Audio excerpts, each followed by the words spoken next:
Good morning everyone, welcome back in aspirant pass classes. आज है 13 फरवरी और 13 फरवरी से बनने वाले सभी इंपॉर्टेंट करंट अफेयर का हम लोग इस वीडियो में डिस्कशन करेंगे। और इस करंट अफेयर में बैकग्राउंड में स्टैटिक पार्ट भी होगा। तो चलिए देखते हैं कि पहला क्वेश्चन क्या है। फीफा ने किस देश के फुटबॉल फेडरेशन को सस्पेंड किया है? तो ये किया गया है पाकिस्तान को, यानी कि ऑप्शन सी इसका राइट आंसर होगा। फीफा ने पाकिस्तान को फुटबॉल फेडरेशन से सस्पेंड कर दिया है। दुनिया में फुटबॉल संचालित करने वाली संस्था फीफा ने संविधान में संशोधन करने में विफल रहने के बाद पाकिस्तान फुटबॉल फेडरेशन को सस्पेंड कर दिया है। 2017 के बाद यह तीसरा मौका है जब पाकिस्तान फुटबॉल फेडरेशन को निलंबित किया गया है, यानी कि 2017 के बाद से ये तीसरी बार उसे निलंबित किया गया है। तो फीफा की स्थापना कब हुई थी? तो 21 मई 1904 को हुआ था। इसका मुख्यालय कहाँ है? तो स्विट्ज़रलैंड के जूरिख में है। इसका मुख्यालय स्विट्ज़रलैंड के जूरिख में है। और इसके अध्यक्ष कौन है अभी? तो इसके अध्यक्ष है गियानी इन्फेंटिनो। इसके अध्यक्ष जो है वो है गियानी इन्फेंटिनो। गियानी इन्फेंटिनो इसके अध्यक्ष है। दूसरा क्वेश्चन है कि आईसीसी ने चैंपियंस ट्रॉफी 2025 के ऑफिशियल सॉन्ग रिलीज किया है, उसका नाम क्या है? तो उसका नाम है जीतो बाजी खेल के, यानी कि ऑप्शन ए इसका राइट आंसर होगा। उस सॉन्ग का नाम है जीतो बाजी खेल के। आईसीसी ने चैंपियंस ट्रॉफी 2025 का ऑफिशियल सॉन्ग जीतो बाजी खेल के रिलीज किया। जीतो बाजी खेल के सॉन्ग को फेमस सिंगर आतिफ असलम ने गाया है। तो इसका सिंगर पूछ सकता है कि जीतो बाजी खेल के सिंगर कौन है? तो आतिफ असलम है। चैंपियंस ट्रॉफी 2025 जो है इसका आयोजन 19 फरवरी से 9 मार्च पाकिस्तान और यूएई में खेला जाएगा। और भारत पाकिस्तान के बीच मैच 23 फरवरी को खेला जाएगा। 23 फरवरी को भारत और पाकिस्तान के बीच है। आईसीसी यानी कि इंटरनेशनल क्रिकेट काउंसिल की स्थापना कब हुई थी? तो 1909 में हुई थी। इसका मुख्यालय जो है वो यूएई दुबई में है। और अध्यक्ष कौन है? तो जय शाह है। तो आईसीसी से रिलेटेड कुछ करेंट्स है, उसको एक बार देख लेते हैं कि आईसीसी अंडर 19 महिला T20 क्रिकेट विश्व कप का खिताब किसने जीता है? तो ये भारत जीता है। तेज गेंदबाज अर्शदीप सिंह को ICC men's T20I cricket of the year 2024 चुना गया है। भारत के तेज गेंदबाज जसप्रीत बुमराह 2024 के लिए ICC men's test cricket of the year चुने गए हैं। आईसीसी के हॉल ऑफ फेम में शामिल होने वाली पहली भारतीय महिला कौन बनी है? तो ये बनी है Diana Edulji. Men's T20 world cup winner India है। होस्ट किसके द्वारा किया गया था? तो यूएसए और वेस्ट इंडीज़ के द्वारा। और वुमेंस T20 वर्ल्ड कप के विनर कौन है? तो न्यूजीलैंड है। और होस्ट कौन किया था? तो यूएई किया था। तो होस्ट और विनर बहुत इंपॉर्टेंट होता है। तो मेंस का T20 होस्ट यूएसए और वेस्ट इंडीज़ के द्वारा, लेकिन जीता कौन? इंडिया जीता है। और वुमेंस T20 का होस्ट कौन किया है? तो यूएई किया है और विनर न्यूजीलैंड है। अगला है कि राजधानी दिल्ली में बीजेपी कितने वर्षों के बाद सत्ता में वापस आई है? तो ये 27 वर्ष के बाद सत्ता में वापस आई है, यानी कि ऑप्शन सी इसका राइट आंसर होगा। दिल्ली में 27 साल बाद भाजपा की सत्ता में वापसी हो रही है। आम आदमी पार्टी जो है उसने 22 सीट जीती है और कांग्रेस को एक भी सीट नहीं मिली है।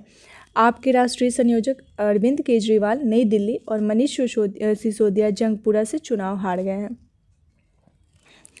और दिल्ली से रिलेटेड कुछ करंट है, उसे देख लेते हैं। नरेंद्र मोदी ने जनवरी 2025 को नई दिल्ली में केंद्रीय आयुर्वेद अनुसंधान संस्थान की आधारशिला रखी है। 2025 में पहली बार भारत में होने जा रहे खो वर्ल्ड कप की मेज़बानी कौन करेगा? तो दिल्ली करेगा। और हाल ही में दिल्ली की नई मुख्यमंत्री कौन बनी है? तो आतिशी मार्लेना बनी है। किस राज्य ने यूटी ने इलेक्ट्रिक वाहन नीति 2024 को लागू किया? तो ये दिल्ली के द्वारा ही किया गया है। जनवरी 2025 में दिल्ली सरकार ने पुजारी ग्रंथि सम्मान योजना की शुरुआत की है। तो ये पूछ सकता है कि पुजारी ग्रंथि सम्मान योजना की शुरुआत किसके द्वारा किया गया है? तो दिल्ली सरकार के द्वारा किया गया है। अगला है कि जोमेटो का नया नाम क्या है? तो जोमेटो का नया नाम अब हो गया है इटर्नल, यानी कि ऑप्शन डी इसका राइट आंसर होगा। जोमेटो ने अपना नाम बदलकर इटर्नल कर लिया है। मेटा ये किसका बदला हुआ रूप है? तो फेसबुक का नया नाम मेटा है। और स्टारबक्स जो है ये इंटरनेशनल कॉफ़ी ब्रांड है। हालांकि इसका भारत में भी बहुत है, लेकिन बहुत महंगी होती है। अगला है कि किस अंतरिक्ष एजेंसी द्वारा स्फेरिक्स नामक एक बड़ा अंतरिक्ष टेलीस्कोप लॉन्च किया गया है? तो ये किया गया है नासा के द्वारा। ये इसमें ऑप्शन थोड़ा मिस्टेक हो गया है।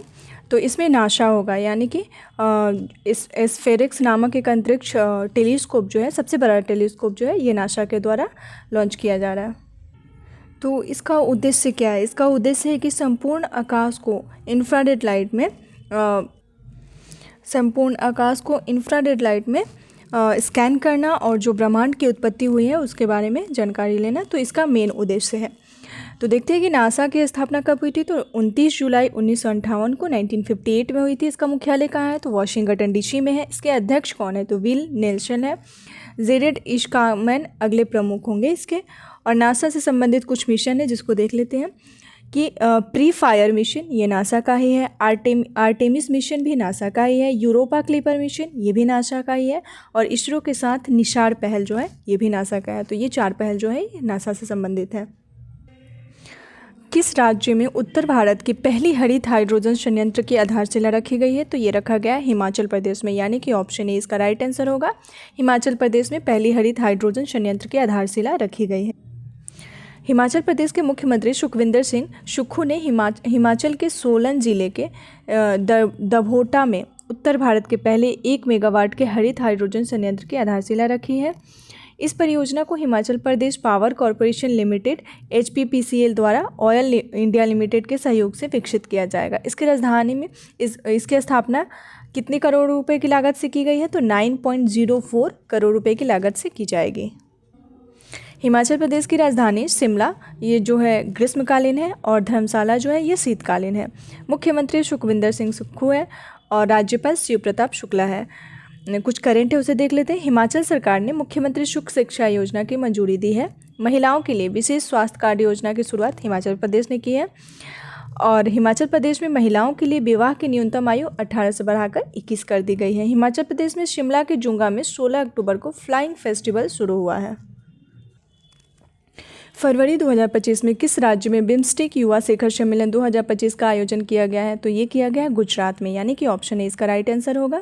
7 फरवरी से यानी कि 11 फरवरी तक 7 से 11 फरवरी तक इसका आयोजन किया गया है गुजरात में। बिम्स्टेक युवा शिखर सम्मेलन 2025 का आयोजन गुजरात के गांधीनगर में हुआ। इसका उद्घाटन कौन किया? तो केंद्रीय मंत्री डॉक्टर मनसुख मंडाविया ने किया। इसका उद्देश्य क्या है? कि ब्रिक्स देशों के युवाओं को अपने अनुभवों और अंतर्दृष्टि का आदान प्रदान करना इसका मुख्य उद्देश्य है। विषय क्या है? कि इंट्रा बिम्स्टेक एक्सचेंज के लिए एक सेतु के रूप में युवा यानी कि youth age a bridge for intra BIMSTEC exchange, ये इसका थीम है। थीम बहुत इंपॉर्टेंट होता है। गुजरात की राजधानी गांधीनगर है। मुख्यमंत्री भूपेंद्र भाई पटेल है और राज्यपाल आचार्य देवव्रत है।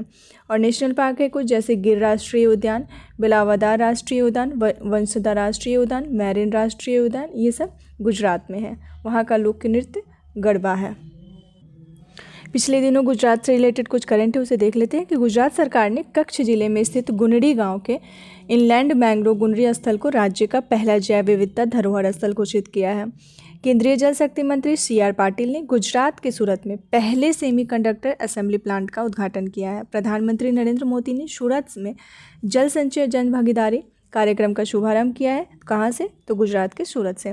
केंद्रीय मंत्रिमंडल ने गुजरात के सानंद में एक नए सेमीकंडक्टर संयंत्र को मंजूरी दी है। केंद्रीय पर्यावरण मंत्रालय के स्वच्छ वायु सर्वेक्षण 2024 में शीर्ष पे कौन है? तो इसमें सूरत है। गरबा को यूनेस्को विरासत सूची में शामिल किया गया है। US की chief company micron semiconductor assembly स्थापित करेगी गुजरात में।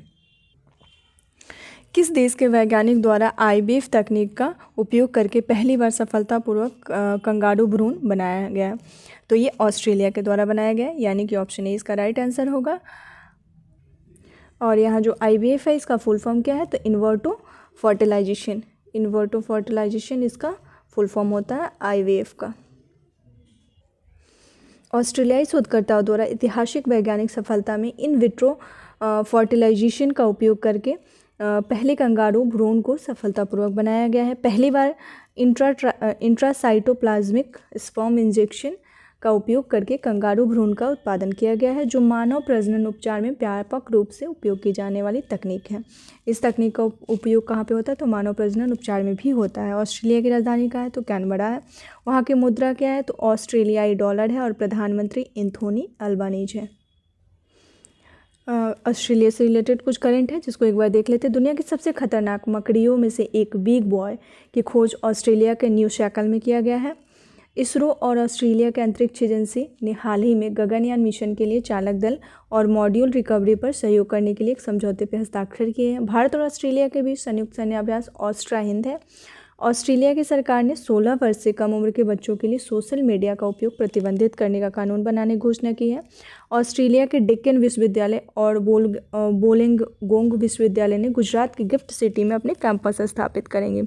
यहाँ के 2 विश्वविद्यालय हैं जिसके गुजरात की गिफ्ट सिटी में उसका कैंपस स्थापित होगा। पीच ब्लेंड अभ्यास 2024 का आयोजन ऑस्ट्रेलिया में हुआ।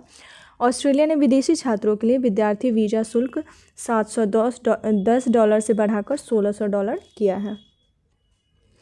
किस भारतीय मुक्केबाज ने 38वें राष्ट्रीय खेलों में महिलाओं के 75 किलोग्राम वर्ग में स्वर्ण पदक जीता है? तो ये जीती है लवलीना बोर्गोहेन, यानी कि ऑप्शन ए इसका राइट आंसर होगा। भारतीय मुक्केबाज लवलीना बोर्गोहेन ने 38वें राष्ट्रीय खेलों के महिलाओं के 75 केजी वर्ग में स्वर्ण पदक जीता है। लवलीना बोर्गोहेन ने चंडीगढ़ की प्रांशु राठौड़ को हराया है और राष्ट्रीय खेलों में लवलीना बोर्गोहेन का यह लगातार तीसरा स्वर्ण पदक है। प्रीवियस क्वेश्चन था कि बार्ट डी वीवर किस देश के नए प्रधानमंत्री बने हैं? तो ये बने हैं बेल्जियम के, यानी कि ऑप्शन ए इसका राइट आंसर होगा। बेल्जियम के नए प्रधानमंत्री बार्ट डी वीवर बने हैं। क्वेश्चन ऑफ द डे, यानी कि आज का क्वेश्चन है कि पहले विश्व पिकल बॉल 2025 का खिताब किसने जीता है? तो इस क्वेश्चन का जवाब आप लोग को हमें कमेंट बॉक्स में देना है और प्लीज़ इस वीडियो को सपोर्ट करें और अपने दोस्तों में इसे शेयर भी करें। मेरे चैनल को लाइक और सब्सक्राइब करें। मिलते हैं फिर नेक्स्ट न्यूज़ के साथ नेक्स्ट वीडियो में। Thanks for watching.